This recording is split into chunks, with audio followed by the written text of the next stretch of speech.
Essays on Untouchables and Untouchability, Religious, by Babasaheb Ambedkar.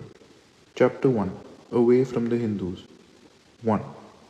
A large majority of untouchables who have reached a capacity to think out their problem believe that one way to solve the problem of the untouchables is for them to abandon Hinduism and be converted to some other religion. At a conference of the Mahars held in Bombay on 31st May 1936, a resolution to this effect was unanimously passed. Although the conference was a conference of the Mahars, the resolution had the support of a very large body of untouchables throughout India. No resolution had created such a stir. The Hindu community was shaken to its foundation, and curses, imprecations, and threats were uttered against the untouchables who were behind this move. Four principal objections have been urged by the opponents against the conversion of the untouchables. 1. What can the untouchables gain by conversion? Conversion can make no change in the status of the untouchables. 2. All religions are true, all religions are good. To change religions is a futility. 3. The conversion of the untouchables is political in its nature. 4. The conversion of the untouchables is not genuine as it is based on faith. It cannot take much argument to demonstrate that the objections are puerile and inconsequential. To take the last objection first, history abounds with cases where conversion has taken place without any religious motive. What was the conference was confined to Mahars because the intention was to test the intensity of feeling community wise and to take soundings from each community. The typed pages with serial numbers from 279 to 342 have been found in this script, which is titled as Chapter 20 under the head Away from the Hindus. Nature of its conversion of Clovis and his subjects to Christianity. This sentence was left incomplete. How did Ethelbert and his Kentish subjects become Christians? Was there a religious motive which led them to accept the new religion? Speaking on the nature of conversions to Christianity that had taken place during the Middle Ages, Reverend Reichel says, one after another, the nations of Europe are converted to their faith. Their conversion is seen always to proceed from above, never from below.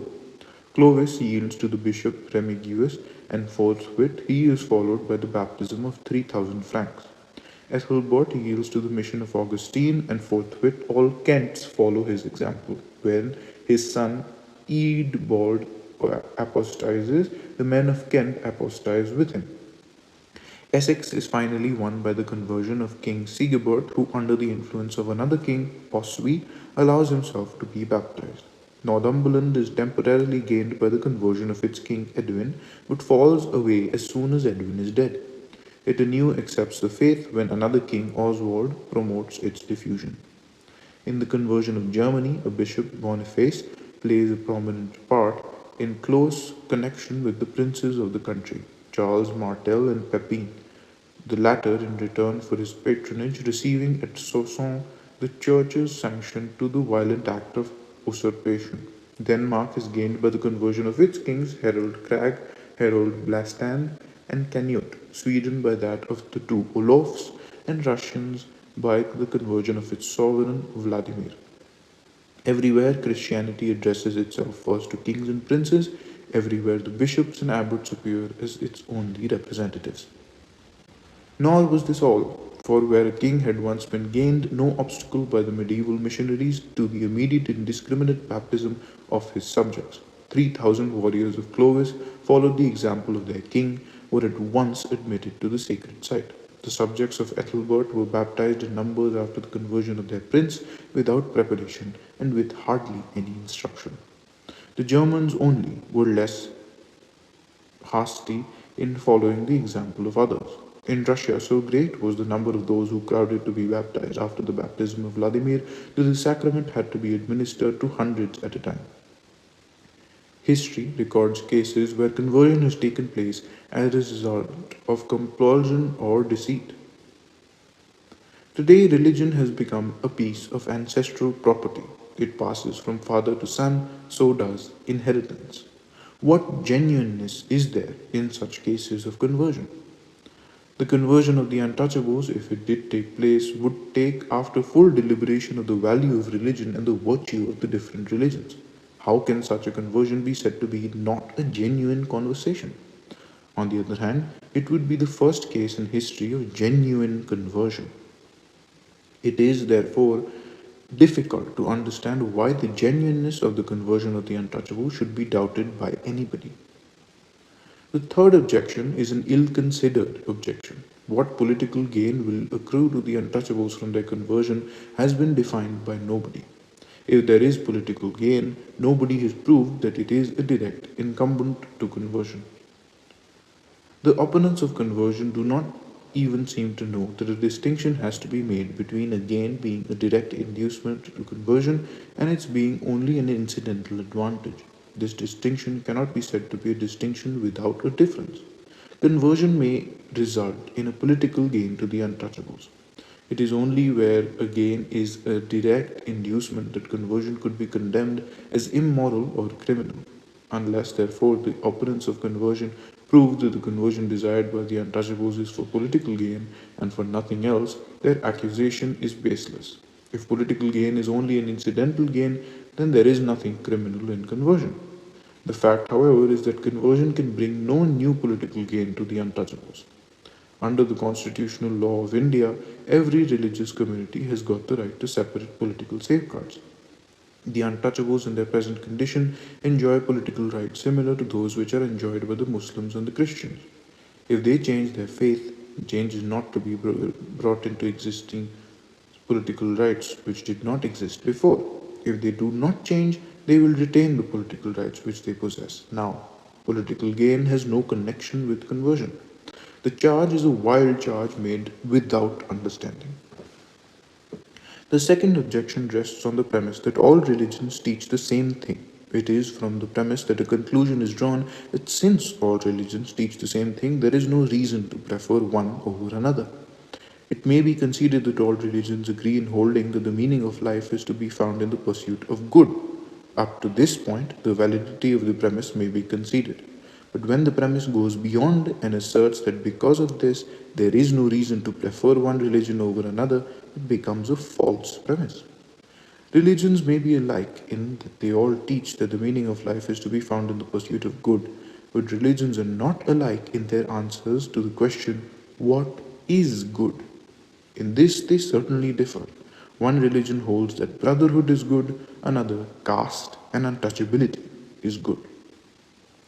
There is another respect in which religions are not alike. Besides being an authority which defines what is good, religion is a motive force for the promotion and spread of this good. Are all religions agreed in the means and methods they advocate for the promotion and spread of good? As pointed out by Professor T.L., religion is one of the mightiest motors in the history of mankind, which formed as well as tore asunder nations, united as well as divided empires, which sanctioned the most atrocious and barbarous deeds, the most libidinous customs, inspired the most admirable acts of heroism, self-renunciation and devotion, which occasioned the most sanguinary wars, rebellions and persecutions, as well as brought about the freedom, happiness and peace of nations. At one time a partisan of tyranny, at another breaking its chains, now calling into existence and fostering a new and brilliant civilization, then the deadly foe to progress, science, and art. Apart from these oscillations, there are permanent differences in the methods of promoting goods as they conceive it. Are there not religions which advocate violence? Are there not religions which advocate non-violence? Given these facts, how can it be said that all religions are the same and there is no reason to prefer one to the other? In raising the second objection, the Hindu is merely trying to avoid an examination of Hinduism on its merits. It is an extraordinary thing that in the controversy over conversion, not a single Hindu has had the courage to challenge the untouchables to say what is wrong with Hinduism. The Hindu is merely taking shelter under the attitude generated by the science of comparative religion. The science of comparative religion has broken down the arrogant claims of all revealed religions that they alone are true, and all others which are not the results of revelation are false. That revelation was too arbitrary, too capricious test to be accepted for distinguishing a true religion from a false was undoubtedly a great service which the science of comparative religion has rendered to the cause of religion. But it must be said to the discredit of that science that it has created the general impression that all religions are good and there is no use and purpose in discriminating them. The first objection is the only objection which is worthy of serious consideration. The objection proceeds on the assumption that religion is a purely personal matter between man and God. It is supernatural. It has nothing to do with social. The argument is no doubt sensible, but its foundations are quite false. At any rate, it is a one sided view of religion and two based on aspects of religion which are purely historical and not fundamental. The end.